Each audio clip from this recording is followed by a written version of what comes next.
शरीर को चलाने के लिए दो विचारों का भी हम लोग जो है भोजन की तरह विचार भी ले रहे हैं। आप कायदे से देखिए तो सुहित भाई, हम लोग 1 मिनट में 72,000 थॉट एक दिन में हमारे दिमाग में आते हैं। 60,000 से लेकर 72,000 थॉट्स एक दिन में हम लोग हमारे पास से गुजर जाते हैं दिमाग में। बहुत सारा कचरा यहाँ भी भरा पड़ा है।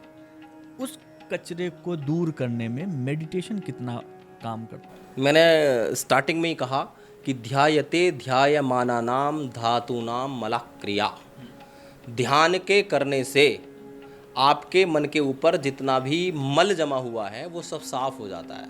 मैंने इसके ऊपर एक चर्चा कर चुका हूँ कि ध्यान और ध्यान से पहले प्राणायाम, प्राणायाम से ध्यान की ओर जाओ और ध्यान से आप अपने उस कचरे को पूरी तरह से साफ कर सकते हो। बस आपको ध्यान करने की टेक्निक थोड़ी सीखनी होगी। एग्जैक्टली मैं यही आ रहा था। यही चाहिए कि मुझको 2 तरीके का बताइए, अगर आप बता पाएँ तो। एक वो जो हमारी तरह ऑफिस में बैठ के धीरे से लगा के सुन रहा है कि अबे कुछ काम की बात आएगी, मज़ा आएगा, तो भी ठीक है। और एक वो जो अपने घर में बैठा हुआ है, थोड़ी देर बीवी से बात करने के बाद उसको लगा बहन अब रहने दो, अब मुझे ध्यान ही कर लेने दो। मतलब घर पे अगर कोई टेंशन में है या कुछ ऐसा, और कोई ऑफिस में है, उसके पास आधे घंटे 15 मिनट 5 मिनट का समय मिला, और उस 5 मिनट के समय को वो किस तरीके से पॉजिटिव तरीके से यूटिलाइज कर पाए। अगर ध्यान का कोई शॉर्ट तरीका महर्षि पतंजलि कहते हैं तत्र प्रत्येक तनता ध्यानम। किसी भी स्थान पर अपने आप को 100% लगा देना ध्यान कहलाता है। अभी मैं और आप चर्चा कर रहे हैं और पूरे ध्यान से चर्चा कर रहे हैं, तो ये ध्यान है। इसके लिए आपको एक मैट बिछाना, एक लाइट को डिम करके बैठना और एक माहौल सेट करना, थोड़ा बैकग्राउंड म्यूजिक देना, उसकी आवश्यकता नहीं है। अगर कक्षा में टीचर बोल रहे हैं, गुरु कह रहे हैं विद्यार्थी को ध्यान से पढ़ो, तो वो भी ध्यान है। किचन में हमारी माँ काम कर रही है और उस काम को करते करते 100% उसका विचार, उसका मन वहीं पर लगा हुआ है, तो वो ध्यान कर रही है। और यदि वो उस काम को करते करते उसका मन दूसरे काम में चला गया, तो समझिए वो भी बिगड़ेगा, और जहां गया वो तो होगा ही नहीं। इसीलिए हाँ, इसीलिए अब वो सर गए तो मल्टी टैलेंटेड कैसे होंगे? नहीं तो खा यहाँ रहे हैं, देख आपको रहे हैं, सोच कुछ और रहे हैं, हो कुछ और रहा है, पहुंच कुछ और है। अभी तो कुछ हो नहीं पा रहा। ठीक बात है। एक बड़े उद्योगपति हैं, मैं उनको बड़ा सुनता हूँ।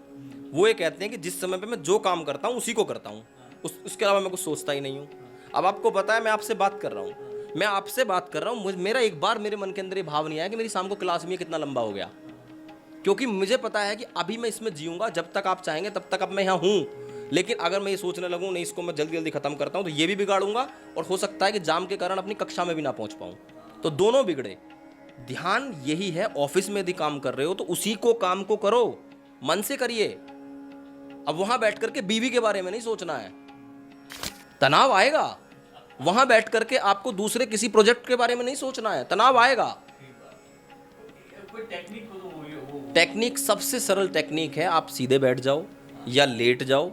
ऑफिस में बैठे हो तो बिल्कुल सीधे बैठ जाओ, थोड़े समय के लिए अपना पूरा फोकस अपने सांसों के साथ करो। बस ऐसे सीधे बैठे, और ध्यान करते समय यदि आप कुर्सी पे बैठे हो तो आपकी लेग क्रॉस नहीं होनी चाहिए, बिल्कुल सीधे ऐसे बैठ जाइए और हाथ ऐसे रख लीजिए, पहली उंगली अंगूठे को ऐसे मिलाइए, बिल्कुल सीधे बैठकर, और अपने सांसों को फॉलो करिए। बस ये मन चंचल है, बार बार भागेगा, फिर पकड़ करके लाओ, फिर सांसों से लगाओ, सांसों को देखो। जब सांस अंदर जा रहा है तो ठंडा ठंडा सांस आपको महसूस होगा, शीतल शीतल सांस आपको महसूस होगा। और जब सांस बाहर निकल रहा है तो नोज़ के फ्रंट पर, नासिका के अग्रभाग पर गरम गरम सांस आपको फील होगा। बस सांस को आते जाते सांस को देखिए, और दृष्टा भाव से देखना है।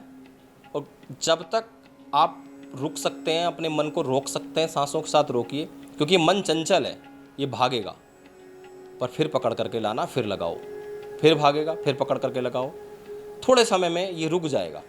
ऐसे ही जब आप कोई पूजा करते हो, कोई इबादत करते हो, कोई कहीं भी कोई प्रार्थना करते हो, तो उस समय पर उसमें आप लग जाओ, आंखें बंद करके उसके सामने बैठ जाओ, जो सामने आपकी मूर्ति है उसको अपने अंदर बसाओ, अपने आज्ञा चक्र में उसको देखो और उसका ध्यान करो।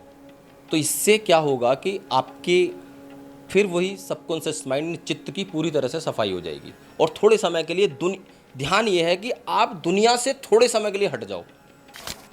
ध्यान यही तो है, आप यही तो समझना चाह रहे हैं। सारे झंझावातों से आदमी थोड़ा दूर होना चाहता है, शांत होना चाहता है। डिप्रेशन में चले गए, उन्माद, अवसाद, अनिद्रा, एंजाइटी, डिप्रेशन, इंसोम्निया जैसे बहुत सारे रोग शरीर में आ गए।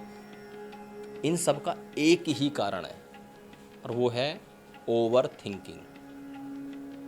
एक ही कारण है। जो ज़्यादा सोचते हैं, इधर उधर का सोचते हैं, एक्स्ट्रा सोचते हैं, एक में से दो, अब मैं यहाँ हूँ, यहाँ से वहाँ जाऊँगा, वहाँ से ये कर लूँगा, वहाँ से ऐसा कर लूँगा, वैसे कर लूँगा, तो ज़िंदगी तबाह। बिस्तर पर लेटे और यदि विचार आया कि मेरे अब की बार मेरे ऑफिस से मुझे 5 लाख का फ़ायदा हुआ है, अब की बार 10 लाख का होना चाहिए, नींद गायब है कि नहीं? सही बात है, बिल्कुल सही बात है। ओवर थिंकर को नींद नहीं आती, ओवर थिंकर ही डिप्रेशन में जाते हैं, वही स्ट्रेस में रहते हैं। यदि अरे मैंने एक बार स्वामी जी से पूछा, मैं कि जी थोड़ा तनाव सा रहता है, स्ट्रेस सा रहता है, तो क्या करें इसके लिए? तो उन्होंने एक ही बात कही कि वर्तमान में जीना सीखो। जहाँ हो, जिस स्थिति में हो, जिस परिस्थिति में हो, उसमें आप खुश रहिए, उसको जिए। अभी आपसे बात कर रहा हूँ तो यहाँ तक सोचूंगा तो अच्छा है, अब यहाँ से बाहर निकल के ये सोचने लगूंगा जाम लग रहा है, बहुत भयानक, क्लास हो पाएगी नहीं, अभी तनाव आ जाए। बिल्कुल बिल्कुल बिल्कुल। इसीलिए हर किसी व्यक्ति पे अप्लाई होता है कि आप ज़्यादा मत सोचिए, जिस वर्तमान में आप हो, देखो जो बीत चुका है उसको वापस ला नहीं सकते, ठीक बात है। और जो होने वाला है उसकी चिंता क्यों करते हो? वो अपने आप होगा। अगर उसको रोक सकते हो, कुछ गलत होने वाला है तो आप उसको रोक भी सकते हो अपने कर्मों के द्वारा, अपने वाणी के द्वारा, अपने प्रयास के द्वारा। उसकी चिंता नहीं करनी, उसके बारे में चिंतन तो करो। पॉजिटिव होता है चिंतन और निगेटिव होती चिंता।